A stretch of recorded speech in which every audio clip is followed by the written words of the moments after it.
جشن دهقان امروز با برگزاری نمایشگاه زراعتی در ننگرهار برگزار شد.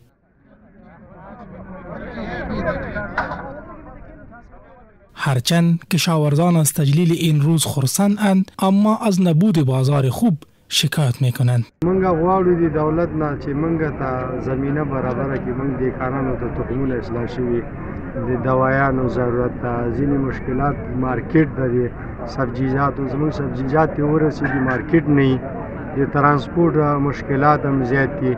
مشکلاتونه په موږ ډېر زیات لرو د هرې نګانه. دغه هر کال موږ ډېر په شوق او دغه سره لمانځو، خو په ذهن کې که دغه دهقانانو دغه بزګرانو سره هغه اصلاح شوي تخمونه او نورې مرستې وشوي، نو زموږ بزګران به لږ په ترقۍ او اقتدار شي او د نورو دغه ملکونو به محتاج نه وي.